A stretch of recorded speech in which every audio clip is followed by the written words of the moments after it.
Hi, this is Dan Flower.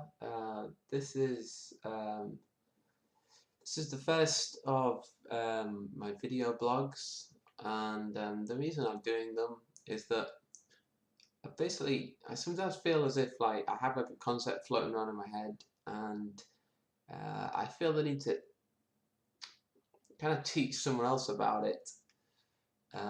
Yeah, kind of teach someone else about it for the purposes of kind of teaching myself about it as well. I don't know if anyone's seen that. There's like a famous-ish learning pyramid that shows that you learn like 10% of what you read, like 30% of what you hear, and like 90% of what you teach to others or something. So say you have like a rudimentary understanding at the back of your head, but then you teach that thing to others, then that ends up being really cemented in your head, and you kind of start to learn that concept to the level of like unconscious competence. Um, I've been on like I've been on like mega tilt this month. I've done really well for several months. I was doing really well last month. I ended up dropping like 7 or 8K in the last day of the month though. 5, 10. That made me sad. I was like down like 12K in the month in tournaments, just kind of being a bit blasé with them, I suppose. Um, Previously to that, I was just killing it left, right, and centre, and but it didn't particularly try feel like I was trying to have like good mental game during that time. I felt as though I just improved technically so much that the mental side was just coming easy, and I think I've gotten away from that somewhat. I think a big part of improving the mental game was knowing um, was thinking about each poker hand in a correct kind of technical manner, which then translated itself to mental game. So, for example, um, previously when I played, I used to sort of like play like, oh, what do I do on the flop? What do I do on the flop? And I think about what to do on the flop, but I wouldn't be prepared for every turn and every river. And also, say I were to flat a three bet, I wouldn't be prepared for like every flop that might come through. I don't say to myself, okay, I'm going to flat this three bet and I'm going to be able to continue on like X amount of flops, and I'm going to have to fold on X amount of flops, and I'll be able to raise X amount of flops. So when I got much better at that stuff, that really helped me mentally, because a lot of tilt sometimes comes with, for example, say you call a set on the turn and like there's like two flush draws out there, and quote unquote, you're supposed to be like calling the set on the turn, and you do so, and then the river flush and they shove and you call, and they've got a flush, and you're like, ah, my god, I should have raised the turn. Um, and that's like really tilting, but because I was so good technically in terms of, okay, calling the turn is superior than raising here because of this, that, and the other, not just because I've been told. I worked it out. I know that it means he's going to bluff more. I know that it keeps my range more balanced, so that he's not able to just shove loads of blank rivers because I'm always shoving hands on the turn. Um, yeah, that kind of thing. So that just like stopped loads of that tilt. I was able to just consider what to do.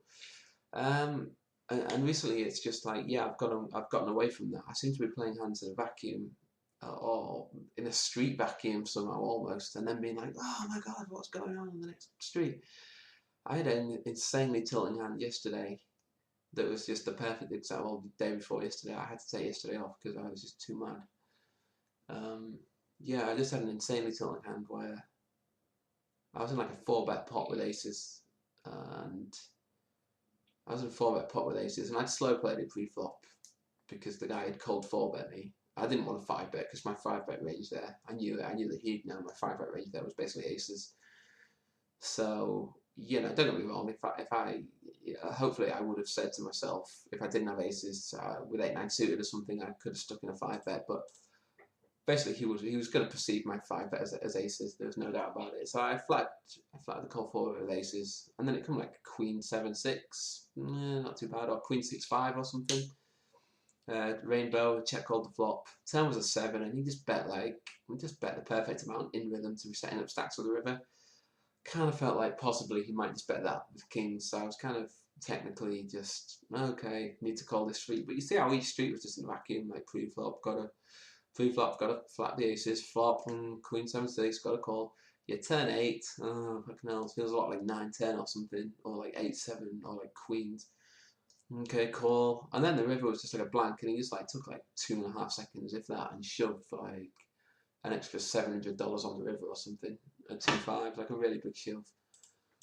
And I just knew I was beat, and the tilt, the just the sheer energy that was there within me that had just been tormenting me because I'd been losing a load and had been concentrating on the fact that I had lost a load.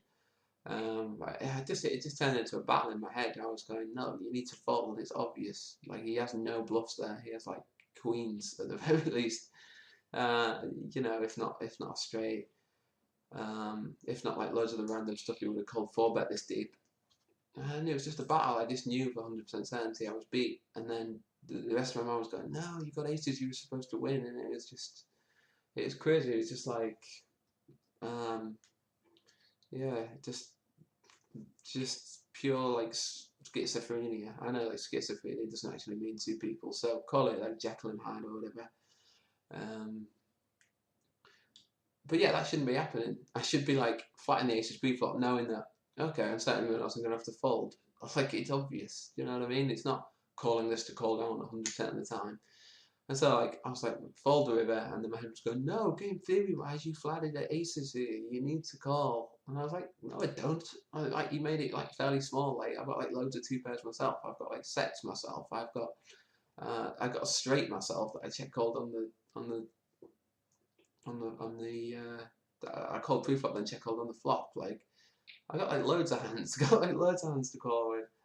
And it's like, no, you've got aces, you still got aces, you need to call this. And I was like, no.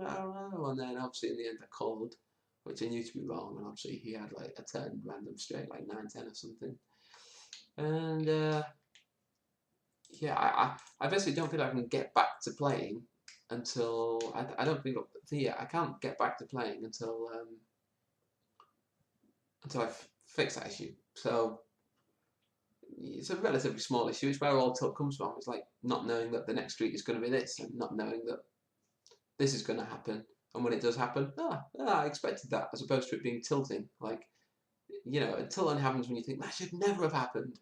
I got an aces and I got it in against threes, like 4-bet, and then he called off. And yeah. It does happen sometimes. You're going to get an aces and you're going to lose. You're going to know, okay, I'm getting the same with 80% equity. That's good. That means 1 in 5 times I'm going to lose. Oh, I lost. But that was one in 5 times. That's good. Well, that's good. I got it in excellent there. Well played then. And yeah, I mean, I've been rambling on for a little bit. It's 8 minutes long, this video, but yeah, that's a big part. That's a big part of the tilt out of the way, kind of understanding that and preaching that and preaching it to others and then understanding it better myself. What else?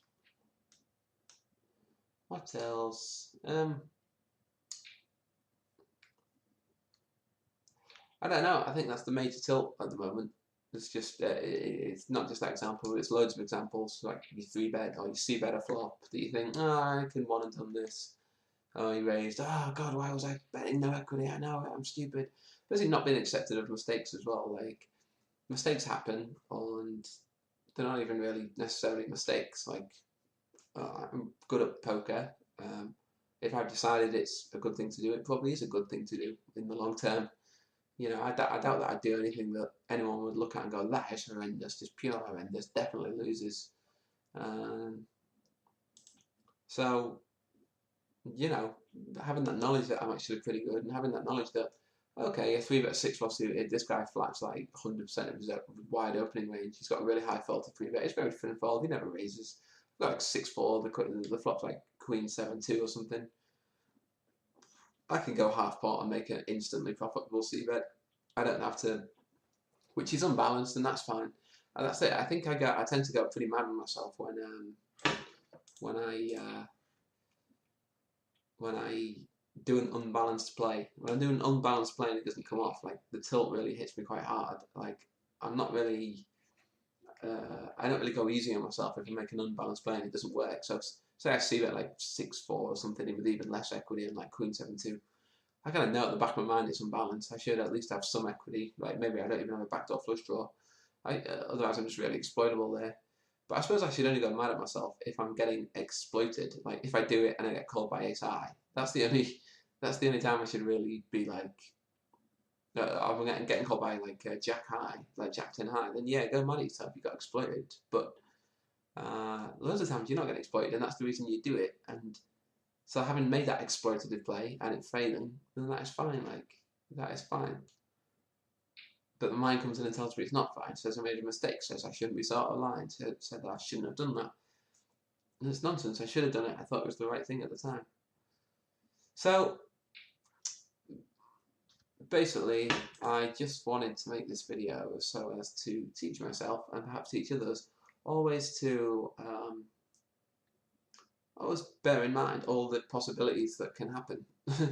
You know, or bear in mind all the future possibilities that can happen. Like you make your decision, you trust in it, and yeah, beforehand you know you're gonna have to make some annoying folds. You know that you're gonna get shown some annoying hands on the river when you make a value bet, and that's fine. That's all part of it. It's all part of the wave, if you know what I mean. Like, you know, I feel like I did best, or I do best when I see poker as a sort of a wave, and we're just kind of surfing the wave, and there's like things thrown at us.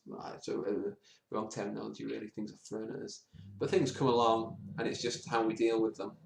Yeah, it's not like winning. We don't have to win, quote unquote. A win is making a really good fold. A win is making a call instead of a raise with the nuts, and he has the better nuts. That's a win.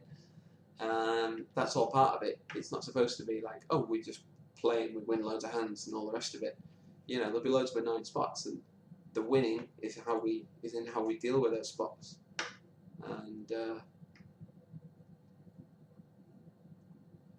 yeah, that's it. Yeah, I think that's it. Well, thanks for watching this first video. I don't know if anyone will ever get to see it. I do plan to upload it somewhere just for people to see. And that's all. Thanks for watching.